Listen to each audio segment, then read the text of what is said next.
Recording हम upload ही नहीं कर पाए, हमको फुर्सत ही नहीं मिला अपलोड करने के लिए, दिन भर कल हम बिजी रहे। इससे कल अच्छा बना था। हाँ वो तो है। अच्छा, तो ये बोल रहे हैं कि तुम लोग के लिए जो सुबह 5 बजे टाइम रखा गया है, तो उठने में कोई प्रॉब्लम होता है? नींद नहीं पूरा होने से कहीं अनपच तो नहीं होता है खाना? सर कभी कभी हो जाता है। यस सर, कभी कभी होता है। तो कभी कभी होता है, तो रात में जब तक 5 बजे क्लास होता है तो रात में थोड़ा सवेरे सोया करो। पहले मान लो जैसे कि पहले कितने बजे सोते थे? सर पहले 10 बजे जब आप नहीं क्लास में। नहीं नहीं, बच्चे लोगों को हमेशा 10 बजे के पहले और 9 बजे के बाद सो जाना चाहिए, 9 से 10 के बीच में। ठीक है? सर हम 9 बजे, सर हम 9 बजे सोते, पहले दिन 9:30 बजे। नो सर कल बाहर चले थे। हाँ ठीक है। तो तुम लोग को 5 बजे दिक्कत होता है तो कल से टाइम 5:30 कर देते हैं, ठीक है? Yes sir. 5 बजे अब अंधेरा ही रहने लगता है, तो तुम लोगों का टाइम 5:30 बजे कर देते हैं, और फिर जब स्कूल खुलेगा तो फिर कोई नया टाइम सोचना पड़ेगा, ठीक है? Yes sir. सर पानी तो बाहर ही होगा स्कूल में। नहीं नहीं, अब पानी घट रहा है तो बढ़ेगा कैसे? सर आज पानी पड़ा है मतलब कल। हाँ तो yesterday। हाँ तो इतने से नहीं होता है। यही है समझदारी का कमी। जब बुक ठीक से पढ़ करके समझोगे ना ज्योग्राफी, तो समझ में आ जाए। अच्छा, तुम इसी बात से समझो कि 10-12 दिन से पानी थोड़ा भी नहीं पड़ रहा था, लेकिन बाढ़ का पानी बढ़ रहा था। कैसे? जब आसमान से पानी पड़ ही नहीं रहा है तो नीचे बाढ़ कैसे आ रहा था? इसके बारे में कभी सोचे हो? ग्लेशियर पिघल रहा होगा। ग्लेशियर जहाँ पिघलता है वो जो हिमालय वाला इलाका होता है वहां आता है। बिहार के आस पड़ोस में तो कोई हिमालय पहाड़ वहाड़ है ही नहीं, यस सर। है कि नहीं? Yes sir.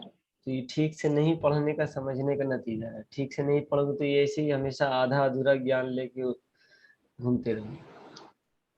ग्लेशियर पिघलता है वो भी बात सही है, और ग्लोबल वार्मिंग है वो भी बात सही है, लेकिन तुमको ये भी पता होगा कि ग्लेशियर जब पिघलता है तो हिमालय वाले इलाके में ना, जहाँ पहाड़ पर बर्फ जमा हो, है कि नहीं? यस। अब बताओ यस बिहार, सर। अब बताओ बिहार में तुम कौन सा पहाड़ देखे हो आज तक, या सुने हो? No sir. तो इस ये होता है ह्यूमिडिटी के कारण। ह्यूमिडिटी कॉजेज रेन, ये भी साइंस में पढ़ाएंगे, फिजिक्स में होता है। Humidity causes rain. सबसे पहली बात, ह्यूमिडिटी की वजह से बारिश होती है, और डैम सब होता है, फरक्का बराज सब होता है, वो सब खुल जाने से जो है बाढ़ जमीन में बढ़ने लग जाता है। और इसका ये भी कारण है कि नेपाल और भूटान बिहार से सटा है, उधर है, उधर का पानी इधर आता है। ये थोड़ा बहुत तरह का रीजन है, तो इसको किसी दिन समझाएंगे। तो खैर, जो भी पढ़ना है सीखना समझ के सीखना। तो अब हम लोग इस चैप्टर को खत्म कर चुके हैं। अब इस चैप्टर का सारांश समरी पढ़ेंगे, और अभी तक में जितना समझा है देखो दिमाग में अभी रहेगा सारा, तो सारा आंसर तुम लोग ही बोलोगे।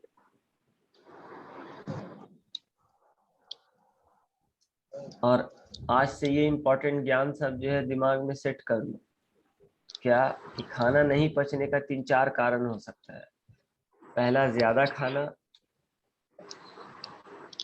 खाना, तेजी से खाना, टेंशन मतलब एंजाइटी, और उसके बाद कम सोना, नींद नहीं पूरा होना। ये 3-4 कारण से खाना नहीं पचता है। तो अब आते हैं हम लोग समरी में। समरी का लाइन जो है तुम लोग ही पढ़ोगे। फर्स्ट, सबसे पहला पॉइंट क्या लिखा है? पहला, इम्पोर्टेंट स्टेज इन नहीं द नहीं सुनो, प्रोसेस ऑफ हाँ, न्यूट्रिशन। नहीं नहीं पहले सुनो। ये तुम लोग में गड़बड़ी। पहले जो हम बोल रहे उसको सुन लो। ऊपर का 2-3 पॉइंट्स पहले तुम पढ़ोगे, ओम कुमार। उसके बाद वाला फिर 2-3 पॉइंट्स फैसल पढ़ेगा। 2 पॉइंट्स तुम पढ़ो ऊपर का, और 2 पॉइंट्स फैसल पढ़ेगा और उसके बाद लास्ट वाला पॉइंट हम पढ़ेंगे। चलो सबसे पहला पॉइंट पढ़ो तो क्या लिखा है ओम Kumar. Important stage in the process of nutrients are injection, digestion, absorption, assimilation, and digestion.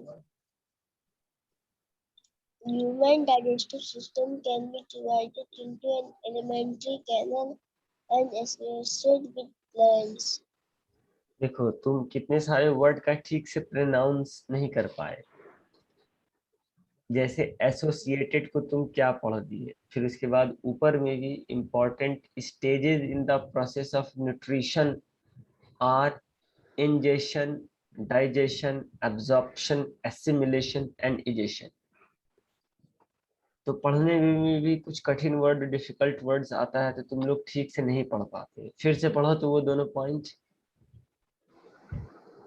Important stage in the process of nutrition are injection, digestion, absorption, assimilation, and digestion. दूसरा point, Human digestive system can be divided into an alimentary canal and associated glands. देखो इससे ये पता चला कि 6 में पहुंच गए हो लेकिन रीडिंग ठीक से नहीं मार पाते। खाली चश्मा लगा के पढ़ाकू जैसा दिखते हो लेकिन बहुत गड़बड़ी है। तो रीडिंग प्रैक्टिस भी घर में करना है। डिफिकल्ट वर्ड्स जो होता है वो उसको दूर करना, और जो चीज पढ़ने में नहीं आता, समझने में नहीं आता, तो वो हमसे पूछना भी है। अच्छा ये तो तुम्हारा टेस्ट हुआ। अब 2 पॉइंट्स फैसल पढ़ेगा। चलो फैसल पढ़ो तीसरा चौथा। The, the mouth and its at the anus there are three associated glands within the digestive tract. Within the digestive tract, salivary glands, liver, and pancreas. देखो Some of the important secretion in digestive tract are saliva from salivary gland and digestive juices from stomach, belly juice from liver, and pancreatic juice from pancreas, and the small intestine secreted internal juice. बताओ, ये तो महान निकल गया। ये तो इससे भी ज्यादा गलत पढ़ा है ओम कुमार से। तो दोनों लाइन एक ही में मिला के पढ़ दिया। हाँ, और जहाँ लिखा है गैस्ट्रिक जूसेस उसको ये बोला है क्या, कौन सा जूस तो बोला, डाइजेस्टिव जूस बोला। गैस्ट्रिक जूस के जगह डाइजेस्टिव जूस बोला। तुम लोग कैसे पढ़ोगे, कैसे आगे बढ़ोगे, कैसे तरक्की करोगे, कैसे 6 के बाद का क्लास जो आता है 7 8, यहाँ पूरा टीचर प्योर इंग्लिश बोलेगा। ज्यादातर साउथ के टीचर होंगे क्लास में, हिंदी बोलना ही बंद हो जाएगा। ये सब हाल रहेगा तो कैसे पास करोगे। ठीक से पढ़ नहीं पाते तुम लोग, रीडिंग नहीं दे पाते। दोनों को बोल रहे, तुम भी ठीक ठाक नहीं पढ़ पाए। अब फैसल तो खैर तुमसे ज्यादा गलती किया। तो ये सब ठीक बात नहीं है। ये सब गलती सुधारो। तुम लोग 2 लाइन पढ़ नहीं पाते हो साफ साफ, तो क्या तुम उम्मीद रखोगे। तुम्हारे मम्मी पापा क्या समझेंगे। तुम्हारे मम्मी पापा सोचेंगे कि अरे बेटा को सेंट जोसेफ में पढ़ा रहे हैं, बस वही काफी। अब क्या पढ़ रहा है सेंट जोसेफ में, नहीं पढ़ रहा है, वही जान रहा है। तो आज हम ट्यूशन पढ़ा रहे हैं तब ना पता चल रहा है, वरना इतना दिन कैसे मम्मी पापा को तुम लोग धोखा दिए। तुम लोग का मम्मी पापा भी सोचा होगा धर चलो इतना सा चलता है। मेरा अगर बेटा बेटी रहता या मेरा भाई भतीजा रहता तो हम उसको 6 में पहुंचने ही नहीं देते। वो अगर 10 साल लगाता नर्सरी में या 1 2 3 में तो 10 साल उसको वहीं कर देते, वहीं बच्चे से जवान कर देते, लेकिन इसको आगे बढ़ने ही नहीं देते। और हम अगर तुम लोग के क्लास टीचर होते तो जरूर फेल करते। कैसे पास हो जाते मेरे समझ में नहीं आता, 2 4 लाइन पढ़ते भी नहीं।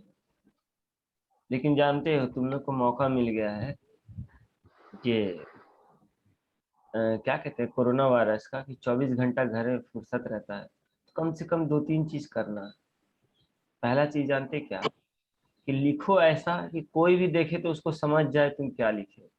मतलब हैंड राइटिंग थोड़ा साफ सुथरा होना चाहिए। ये नहीं कहते हैं कि बहुत सुंदर होना चाहिए, इतना सुंदर होना चाहिए कि जो आदमी देखे तो एकदम बोले कि वाह क्या हैंड राइटिंग है, ये नहीं बोल रहे। ऐसा लिखना है कि जो भी देखे एक बार में उसको पढ़ने में कोई दिक्कत ही नहीं हो, ऐसा लिखना है। जो फैसल ऐसा करता नहीं है। सबसे पहला रीजन तो ये, सबसे पहला बात ये दिमाग में सेट करना। दूसरा बात दिमाग में ये सेट करना है कि जब कभी भी कोई रीडिंग करने बोले कोई भी बुक का, चाहे physics chemistry bio history civics geography computer कोई भी बुक रहे, अगर एक पेज रीडिंग करने बोल दिया जाएगा, ये तो हम तुमको 2 लाइन बोले रीडिंग करने के लिए, 2 पॉइंट्स को रीडिंग करने बोले, अगर एक पेज रीडिंग करने बोल दिया जाएगा तो कम से कम उसमें कोई गलती नहीं होना चाहिए। रीडिंग कम से कम अच्छे से कर दे। तुम लोग से अच्छा तो 1 का बच्चा है, वो अच्छे से रीडिंग कर लेता है। जिस भी क्लास के टीचर क्लास टीचर हम रहे हैं तो बच्चे लोग से रीडिंग खूब करवाएं और हैंड राइटिंग उसको खूब सुधारवाएं। इस चीज को तो जानते ही होगे, पिछला कोई ना कोई क्लास में तो तुम लोग पढ़े ही होगे हमसे। पिछले कौन से क्लास में पढ़े होगे? सर 1 3 5। तो 1 3 और 5 में पढ़े हो तो मेरा हैंड राइटिंग तो देखे ही होगे। Yes sir. कैसा है हैंड राइटिंग? सर आपका तो बढ़िया है। कर्सिव हैंड राइटिंग है, बहुत ही सुंदर है। और वो कितना बच्चा लोग देख करके सीखा है तो उसका भी हैंड राइटिंग सुंदर हो गया है। तो हैंड राइटिंग और रीडिंग प्रैक्टिस ये 2 चीज ठीक होना चाहिए। अब तीसरा सबसे बड़ा चीज है कि एक पेज ही पढ़ेंगे या 2 लाइन ही पढ़ेंगे, जब कभी भी पढ़ेंगे पूरे जिंदगी में तो समझ करके पढ़ेंगे, वरना नहीं ये पढ़ेंगे। बेकार है पढ़ना। वैसे पढ़ पढ़ के लोग आईए बीए कर कर करके रोड पर घूम रहा, ना वो लोग को नौकरी मिलता है ना इंटरव्यू में पास होता है। और झूठ सही का बोलता है, सरकार कोई नौकरी नहीं निकाल रही है, सरकार नौकरी नहीं दे रही है। हम बीए पढ़े हुए हैं, एमए पढ़े हुए हैं। जो आदमी इतना पढ़ा हुआ होता है बीए एमए, तो उसको नौकरी नहीं मिलेगा, ये बताओ। सर वो ठीक से पढ़ा हुआ नहीं होता, खाली डिग्री हासिल किया हुआ होता। और ऐसा ढेर सारा लोग है, ये तुम लोग अच्छी तरह से जानते हो। कितना लोग बीए पास है, इंग्लिश बोलने नहीं आता, इंग्लिश समझने नहीं आता, एमए पास है, इंग्लिश बोलने नहीं आता, समझने नहीं आता। फिर वो पढ़ा क्या है? इंग्लिश बोलने के लिए क्लास 1 से लेकर के 3 काफी है। जो क्लास 1 से लेकर के 3 तक ठीक से पढ़ा, वो इंग्लिश बोल सकता है और समझ भी सकता है। अगर 5 तक पढ़ लिया तो और अच्छे से बोल सकता है, कर सकता है। तो समझ के पढ़ना बहुत जरूरी है। तो तुम लोग घर में रोज रीडिंग प्रैक्टिस दिया करो। समझ में आ रहा है बेवकूफ? फैसल यस तुमको सर। बोल रहे हैं। Yes, sir. ये हाल रहेगा तो तुम लोग एकदम मेरे पूरे केक कराए पर पानी फेर दोगे। बाद में तुम ही लोग का मम्मी पापा फिर हमसे पूछ सकता है ना कि सर एक दिन घर में हम बैठा करके एक पेज रीडिंग करवाएं, या घर में कोई आया था वो रीडिंग करवाया तो हर लाइन में कुछ ना कुछ गलती पढ़ रहा था, तो ये कैसे पढ़ता है? आप क्या ट्यूशन पढ़ाते? ये बोल सकता है कि नहीं? Yes, sir. तो बेवकूफ यस सर गौतम बुद्ध बैठ करके बन कर करके बैठ के बोलते रहते, लेकिन सुधारते नहीं है ना। आज तक तुम अपना राइटिंग सुधारे हो ना रीडिंग स्किल सुधारे। अरे घर में लाइन बाय लाइन पढ़ो, मेरे पढ़ाने के समझाने के बाद दोनों आदमी, बल्कि हर एक बच्चा। लेकिन अभी तुम दोनों सुन रहे हो तो सिर्फ तुम दोनों लाइन बाय लाइन पढ़ो, और जो वर्ड डिफिकल्ट हो उसको अंडरलाइन करो, उससे फिर हमसे पूछो कि इसको क्या बोला जाएगा सर। एसोसिएटेड नहीं बोल पा रहे हैं तो वो नहीं बोल पा रहे हैं, बहुत तरह का बात। और हम रीडिंग भी करवाएंगे, ओरल टेस्ट भी लेंगे, रिटेन टेस्ट भी होगा, सब होगा। हम जो भी चीज पढ़ा रहे हैं समझा रहे हैं वो बर्बाद नहीं जाना चाहिए। आखिर इतना 1.5 घंटा 2 घंटा कौन मेहनत करता है? हम तुम ही लोग के स्कूल के टीचर हैं, तुम लोग को अच्छे से जान रहे तब ना कर रहे। और किसी के साथ इतना मेहनत हम लोग थोड़े करते, खुद घर के बच्चे के साथ इतना मेहनत नहीं करते। तो इसीलिए जो भी मेहनत किया जा रहा है उसको ऐसे बर्बाद मत करो, क्योंकि स्कूल खुलेगा हमको गुस्सा आएगा तो यहाँ पर तो नहीं मार सकते, तो स्कूल में तो फिर पीटेंगे नहीं, वहां तो फिर कोई नहीं बचाएगा। वहां तो स्कूल पहुंचोगे, क्लास में घुस करके पहले 10 छड़ी मार लेंगे, तब फिर बाहर आएंगे, अपने क्लास में आएंगे। इसलिए जो भी चीज हो रहा है, अभी पढ़ने का टाइम है, उम्र है, समय है, इतना समय मिला हुआ घर में, उसको थोड़ा सा प्रैक्टिस करो। घर में रोज रीडिंग प्रैक्टिस करो। अब आज से तुम दोनों रीडिंग प्रैक्टिस करोगे, ठीक है? Yes, sir. Yes, sir. और रीडिंग प्रैक्टिस का भी तरीका बता दिए, लाइन बाय लाइन पढ़ना है, और जो वर्ड ठीक से नहीं पढ़ पाते इसको अंडरलाइन करना, दूसरे दिन हमसे पूछना है।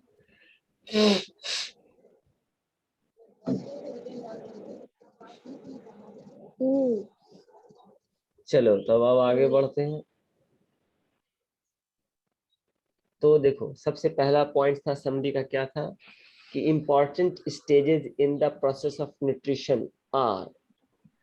इंपॉर्टेंट प्रोसेस जो है, प्रोसेस ऑफ न्यूट्रिशन, न्यूट्रिशन का जो प्रोसेस है, मतलब हम लोग जो खाना पीना खाते हैं, जो बॉडी को न्यूट्रिशन मिलता है, तो उसका 5 प्रोसेस है: ingestion, digestion, absorption, assimilation and egestion, जो कि हम लोग पहले ही पढ़ चुके हैं।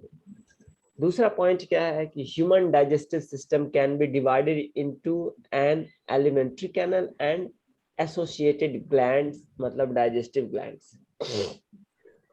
कि ह्यूमन का जो डाइजेस्टिव सिस्टम है 2 मेन पार्ट में बटा हुआ है। पहला पार्ट एलिमेंट्री कैनल्स है और दूसरा पार्ट है डाइजेस्टिव ग्लैंड्स, जिसे एसोसिएटेड ग्लैंड्स भी बोला जाता है।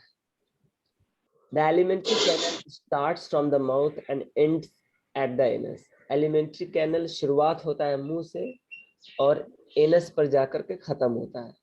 There are 3 associated glands within the digestive tract. अब डाइजेस्टिव ट्रैक्ट के अंदर 3 इंपॉर्टेंट ग्लैंड्स है। There are 3 associated glands, 3 glands है डाइजेस्टिव ट्रैक्ट के अंदर। वो है सैलिवरी ग्लैंड्स, फिर लीवर एंड पैनक्रीस, ठीक है? There are 3 associated glands within the digestive tract. Digestive tract के अंदर 3 ग्लैंड्स है: salivary glands, liver and pancreas. Fourth number point है some of the important secretions in digestive tract are saliva from salivary glands, gastric juices from stomach. तो some of the important secretions in digestive tract, digestive system में, digestive tract में जो important secretion है, secretion मतलब जहाँ से enzyme निकलता है, कुछ पैदा होता है, तो वो कौन कौन सा ग्लैंड है? पहला है सलाइवा फ्रॉम सलाइवरी ग्लैंड्स, मतलब मुंह में जो लार निकलता है वो सलीवरी ग्लैंड से निकलता है, तो सलाइवा निकलता है सलीवरी ग्लैंड से। और गैस्ट्रिक जूस निकलता है पेट से, स्टमक से। बाइल जूस फ्रॉम लीवर, और बाइल जूस लीवर से। और पैनक्रेटिक जूस फ्रॉम पैनक्रीस से। And small intestine secrets intestinal juice, और स्मॉल इंटेस्टाइन से इंटेस्टाइनल जूस निकलता है। Digested food is absorbed in the small intestine and undigestible food is eliminated through the anus in the form of feces. देखो ये लिखा है, इसको पढ़ना है feces, लिखा है feces, FAECES, feces लिखा है, लेकिन बोला जाएगा feces। क्या बोला जाएगा? Feces. Feces. Digestive food is absorbed in the small intestine.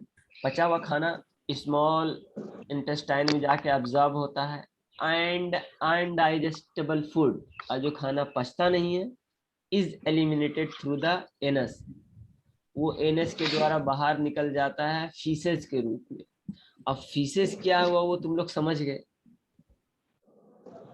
उसको मुंह से Yes, बोलने sir. की जरूरत नहीं है कि नहीं? Yes, sir. Yes, sir.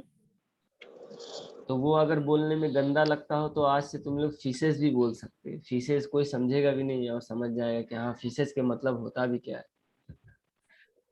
है कि नहीं? Yes, sir.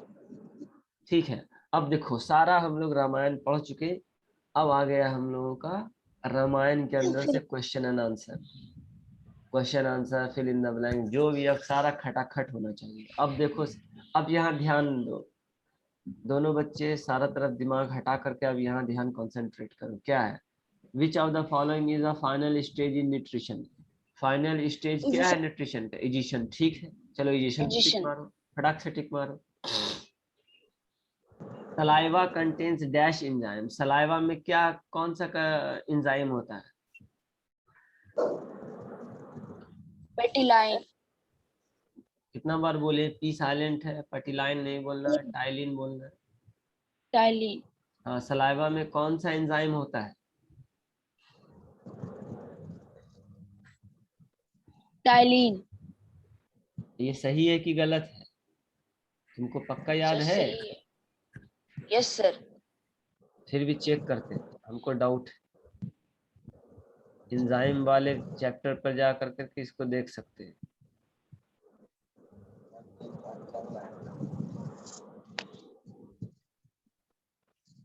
यही है ना एंजाइम वाला? हाँ,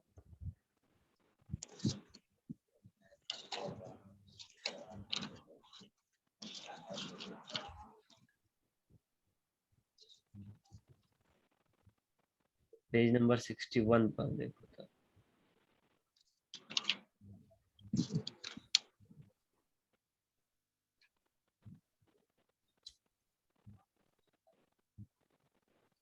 खोजो ओम कुमार और फैसल, तुम भी यार बताओ कौन से पेज नंबर पर लिखा है। पूरा बुक पढ़ाए हैं, कम से कम ये सब खोज के बताओ कहाँ पर लिखा है। आंसर को चेक करना कैसे सीखोगे?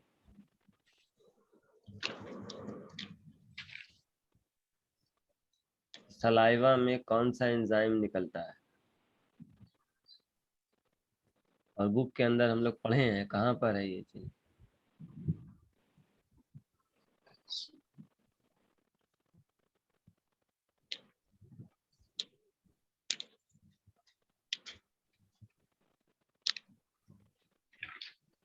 यहाँ देखो लिखा हुआ है, यहाँ लिखा है पेज नंबर 58 पर। पेज नंबर 58 देखो यहाँ।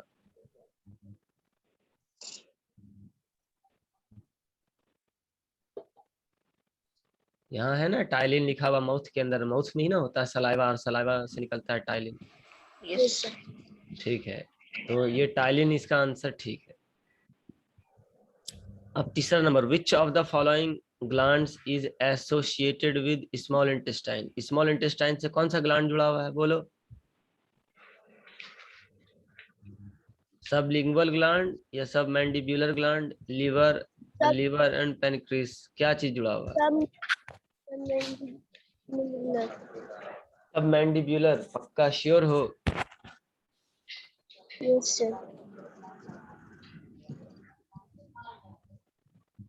Which of the following glands is associated with small intestine? Small intestine से कौन सा ग्लैंड जुड़ा हुआ है? तो सब मैंडिब्यूलर ग्लैंड बोल रहे, तो बताओ हमको, दिखाओ बुक में कहाँ पर लिखा है।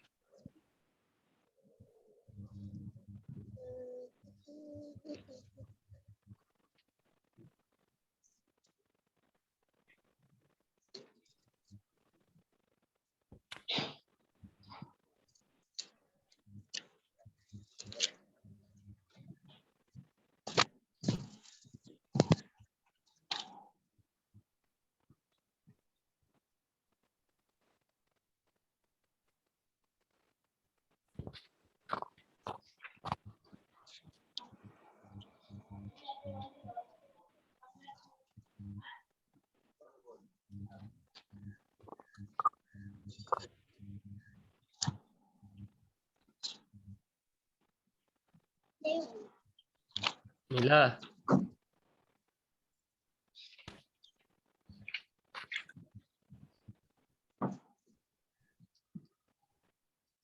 Which of the following glands is associated with small intestine? इसका आंसर बताओ जल्दी, बुक में कहाँ पर लिखा है?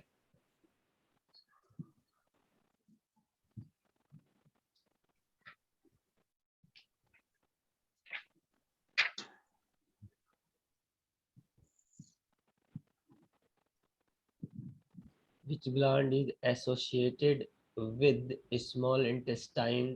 ढूंढो जल्दी।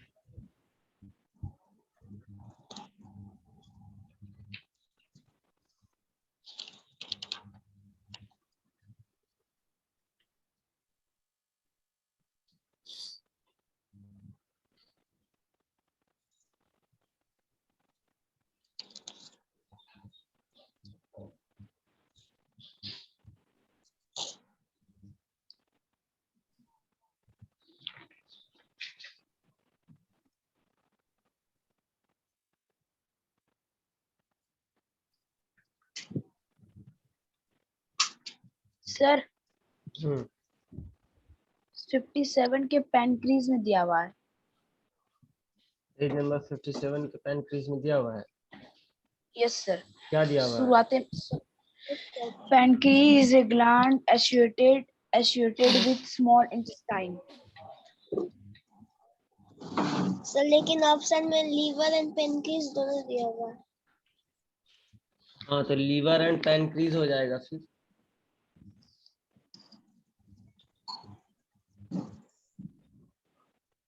तो वो ऑप्शन को भी चेक करना पड़ेगा ठीक से पढ़ के, लीवर से भी जुड़ा हुआ है कि नहीं, कि सिर्फ लीवर होगा या लीवर एंड पैनक्रीज तो कंफर्म हो गया, पैनक्रीज तो कंफर्म हुआ ना।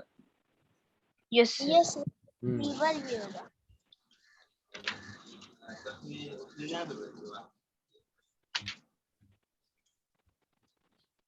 सर लीवर में तो नहीं दिया हुआ है।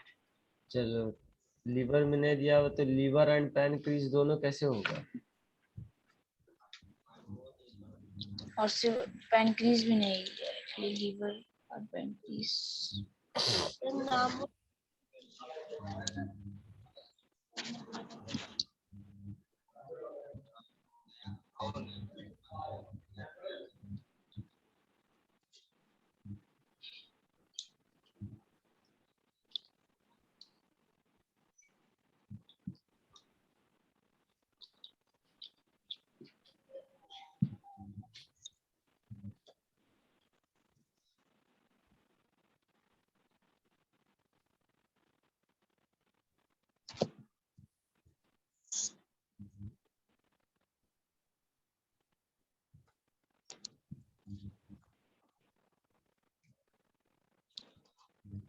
ठीक है, तो इसका आंसर जो है लीवर एंड पैनक्रीज ही रखते हैं हम लोग अभी, ठीक है।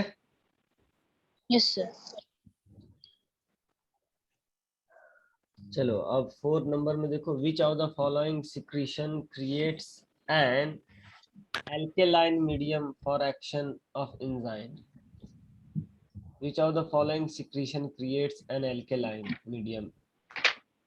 कौन सा सिक्रेशन जो है एल्केलाइन का मीडियम को, which of the following secretion creates an alkaline medium for action of enzymes?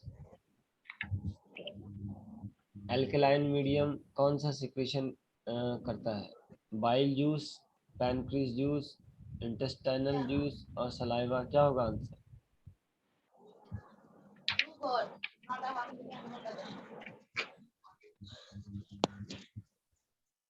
Which of the following secretion creates an alkaline medium?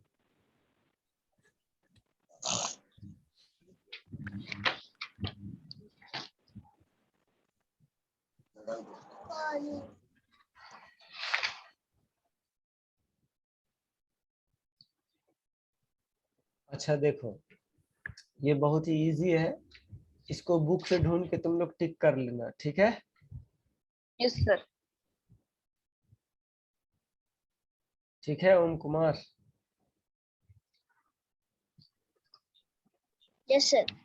अब तो इजी हो ना गया, आप तो समझ गए, पूरा बुक पढ़ चुके हैं, तो कम से कम कहाँ पर कितना आंसर वो तो ढूंढने का शक्ति तो अब आ गया ना। Yes sir. तो इसको कर लेना है। फिर इसके बाद which of the following is a symptom of indigestion, ये तो लास्ट वाला एकदम आसान है। इंडाइजेशन का सिम्टम क्या है? हार्ट बर्न्स या ब्लोटिंग और बोथ ए एंड बी और नन, क्या होगा बोलो तो? Both A and B, both A and B. Yes, दोनों होगा। हार्ट बर्न भी होता है, ब्लोटिंग भी होता है। ए एंड बी इसका आंसर होगा। चलो अब फिल इन द ब्लैंक्स में आ जाओ। Process of receiving food in the body is called ingestion, ठीक है ये? इंजेशन। हाँ ठीक है। Contraction of muscles one after the other in a wave like motion is called peristalsis, ये भी ठीक है, peristalsis। और pharynx is the place where the respiratory tract as well as digestive tract cross each other। yes, pharynx, इसके बारे में हम लोग पढ़ चुके हैं कि pharynx जो है रेस्पिरेटरी सिस्टम और डाइजेस्टिव सिस्टम के ट्रैक्ट को क्रॉस करता है, बताए थे ना। Yes sir. नंबर 4 में आ जाओ। The excess of amino acid cannot be stored in the body as such, so they are converted into क्या लिखा है? The excess of amino acid cannot be stored in the body as such, so they are converted into, ये गलत है answer number 4 का, इसको ढूंढना है सही आंसर क्या है, ठीक है? Yes sir. The excess of amino acids cannot be stored, ज्यादा अमीनो एसिड स्टोर नहीं किया जा सकता है इन द बॉडी, शरीर में, such as, so they are converted into, वो किस में चेंज होता है amino acid?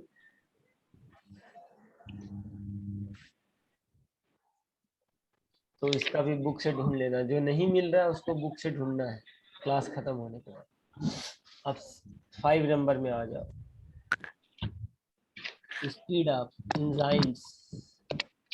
enzymes, speed up the rate of biochemical reaction in living organisms। ये एंजाइम, नंबर 5 का एंजाइम, एंजाइम।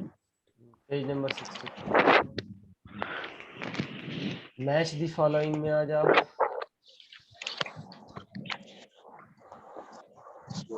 इलियम क्या हो जाएगा? Ileum small intestine, ileum small intestine का पार्ट है ना। सर। इलियम को स्मॉल इंटेस्टाइन में टाइलिन, टाइलिन F नंबर है, सेलिवरी ग्लैंड, ठीक है, सेलिवरी ग्लैंड, सेलिवरी ग्लैंड। ठीक है। और enzymes biological catalyst, biological catalyst. Biological catalyst. और पेप्सिन, पेप्सिन का आंसर होगा गैस्ट्रिक जूसेस। हाँ ठीक है। Gastric juice. Duodenum bile bile juice. हाँ बाइल जूस। और इसोफिगस, इसोफिगस। पेरिसेटिलस। क्या पढ़ रहे हैं?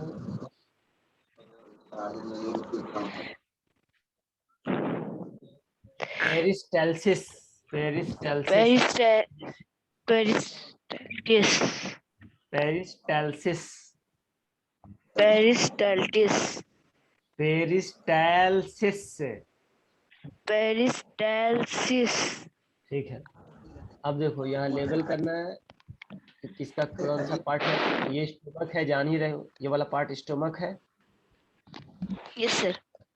यहाँ पर स्टोमक लिखोगे, ये लीवर है, लीवर लिखोगे। और फिर इसके बाद ये क्या है? ये गाल ब्लैडर। गैल ब्लैडर है। और ये पैनक्रीस है, ठीक है। ये लेबल हो गया, बहुत ही इजी है। Yes sir.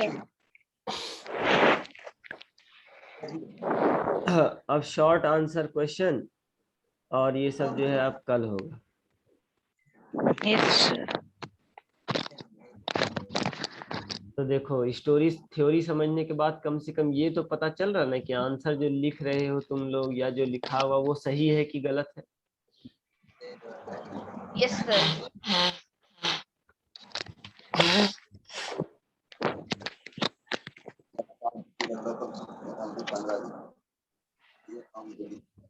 ठीक है, तो अब कल मिलते हैं हम लोग।